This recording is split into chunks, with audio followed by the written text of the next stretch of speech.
बिस्मिल्लाहिर्रहमानिर्रहीम। Dear students, अस्सलाम वालेकुम। आप देख रहे हैं अपने टीचर मोहम्मद शाहिद को, lecturer in English, government post graduate college केरोड़। इससे पिछले लेक्चर में हमने ग्रामर का सिलसिला स्टार्ट किया था। तो ग्रामर का मुख्तसर तारुफ कराने के बाद जो सबसे अहम टॉपिक है वो है पार्ट्स ऑफ स्पीच। आज हम डिस्कस करने जा रहे हैं यही पार्ट्स ऑफ स्पीच। चूँकि इंग्लिश लैंग्वेज सीखने के लिए या उसके ग्रामेटिकल रूल सीखने के लिए मोस्ट इम्पॉर्टेंट चीज़ है पार्ट्स ऑफ स्पीच।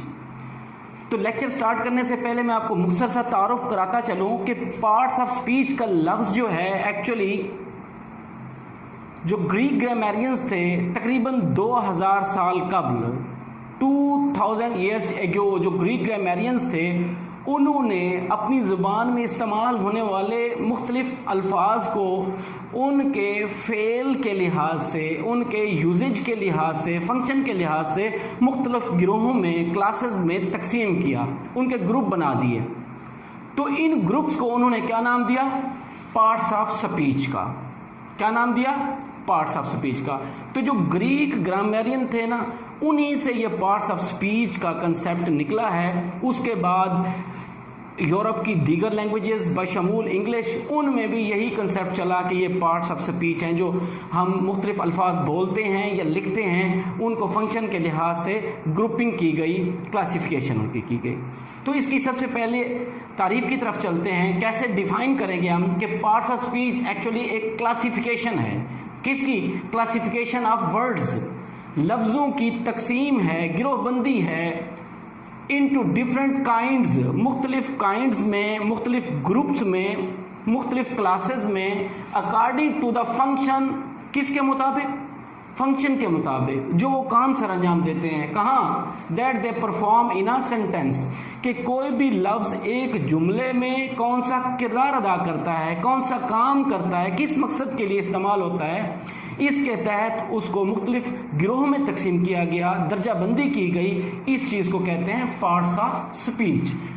अब जो ग्रीक ग्रामेरियन थे उन्होंने 8 पार्ट्स ऑफ स्पीच बताए थे, जैसा कि आप लोग पहले भी इब्तदाई क्लासेस में पढ़ चुके हो। ये 8 पार्ट्स ऑफ स्पीच हैं: noun, pronoun, verb, adverb, adjective, preposition, conjunction और इंटरजेक्शन।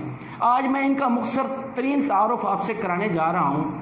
इस तारुफ के साथ साथ मैं थोड़ी सी एक एक्स्ट्रा मालूमात भी आपसे शेयर करना चाहूँगा कि ये लफ्ज़ निकले कहाँ से, किस लैंग्वेज से। जैसा कि आपको बताया है कि ये पार्ट्स जो थे ग्रीक ग्रामेरियन ने किए थे, तो इसी तरह इन अल्फाज की बेस भी हमें लैटिन में ही मिलती है, लैटिन में या ग्रीक टर्म में।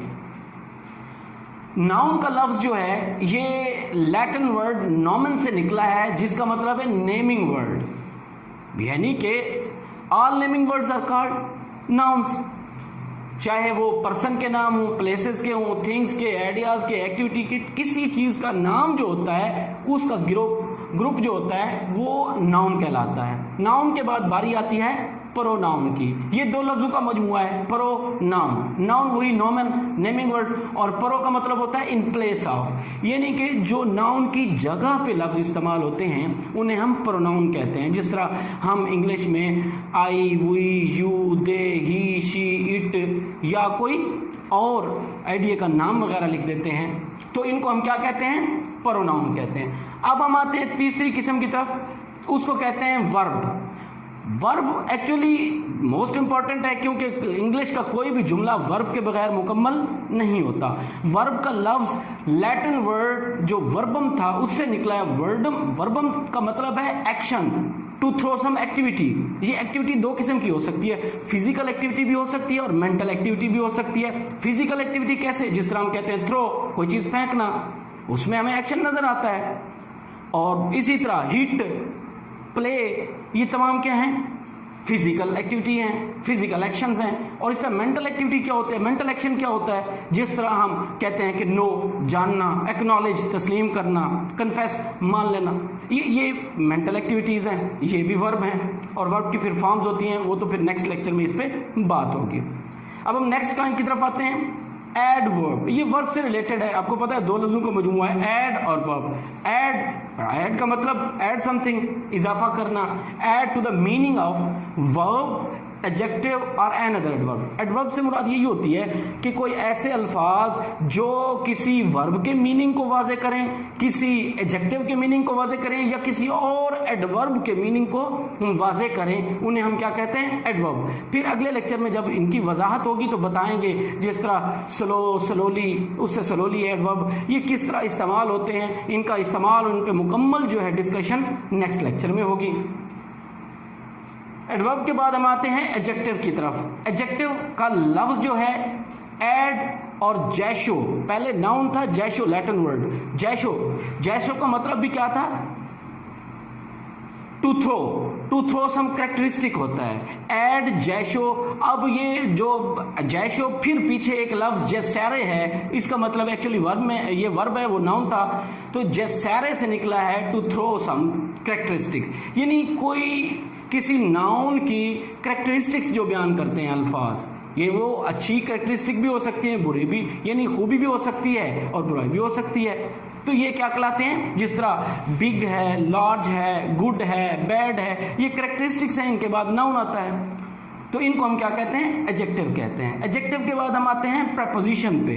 प्रपोजिशन ये भी दो लफ्जों का मतलब है, मजमुआ है। प्री का मतलब बिफोर और पोजीशन का मतलब टू प्लेस, यानी ये हमेशा नाउन से या प्रोनाउन से पहले आते हैं और उस नाउन का या प्रोनाउन का, नाउन इक्विवेलेंट का राब्ता बताते हैं किसी दूसरे अल्फाज में, वो जो उस जुमले में मौजूद होते हैं। तो ये भी एक लैटिन वर्ड है प्रोपनेरिया, उससे निकला है, उसका मतलब भी वही है बिफोर प्लेस, यानी कि पहले किसी चीज की जगह पे आते हैं। In, on, at, up, under, above, ये तमाम क्या कहलाते हैं? प्रीपोजिशन कहलाते हैं। अब हम आते हैं नेक्स्ट कंजंक्शन की तरफ। कंजंक्शन का लफ्ज दो लफ्जों का मजमुआ है, कॉन और जंक्शन, यानी कॉन जो है ये फिर लैटिन वर्ड है कॉन, कॉन का मतलब है टुगेदर, और यूजेनरा, ये लैटिन वर्ड यूजेनरा, इसको क्या पढ़ेंगे? इसमें जे साउंड खामोश है, यूंजेरिया, सॉरी, इसको क्या पढ़ेंगे?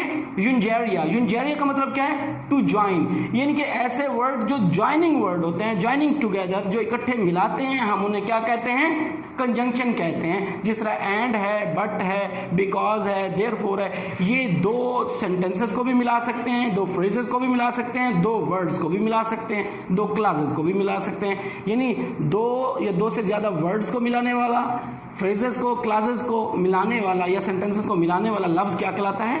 कंजंक्शन कहलाता है। अब हम आते हैं जो 8 पार्ट्स ऑफ स्पीच है, उनमें लास्ट पे इंटरजेक्शन पे जो क्लासिकल या ग्रीक पार्टीशन थी वो 8 थे, उसमें लास्ट पे है इंटरजेक्शन। इंटर का मतलब होता है बिटवीन, और ये जेसैरे लैटिन वर्ड है जिसका मतलब है टू थ्रो सम इमोशंस और फीलिंग, कि जो ऐसे अल्फाज जिसमें कोई फीलिंग्स या इमोशंस को ज़ाहिर किया जा रहा हो, हुर्रा, आ, एलास, ये तमाम अल्फाज क्या कहलाते हैं? इंटरजेक्शन कहलाते हैं। इनके अलावा जो मॉडर्न ग्रामेरियन हैं वो आर्टिकल और डिटर्मिनर्स को, इनको भी पार्ट्स ऑफ स्पीच में शामिल करते हैं। आर्टिकल जो है ये आप पहले पढ़ चुके हैं छोटी क्लासेस में। आर्टिकल ए, एन और दी होता है, इस पे मजीद डिस्कशन होगी। ये एक्चुअली आर्टिकल का लफ्ज भी आर्टिकुलस से निकला है, जिसका मतलब है स्मॉल कनेक्टिंग पार्ट्स, यानी ये भी नाउन के साथ आते हैं और उनका राब्ता उस जुमले में मौजूद दूसरे अल्फाज से करते हैं। लास्ट पे है डिटर्मिनर्स। डिटर्मिनर्स जो हैं ये डिटरमिन करते हैं या लिमिटाइज करते हैं किसी भी नाउन या नाउन इक्विवेलेंट के मीनिंग को डिटरमिन करते हैं, जो जिस तरह दिस, दैट, दीज, एवरीवन, ये इस किस्म के तमाम अल्फाज जो हैं, दैट है, ये डिटर्मिनर कहलाते हैं और इनको भी पार्ट्स ऑफ स्पीच में शामिल किया जाता है। अल-मुख्तसर, इसको हम आज के लेक्चर को इस तरह कंक्लूड कर सकते हैं कि क्लासिफिकेशन जो लफ्ज़ों की होगी उनके फंक्शन के लिहाज से कि वो जुमले में कौन सा फंक्शन अदा करते हैं, उस क्लासिफिकेशन को, उस गिरोहबंदी को हम किसका नाम देते हैं?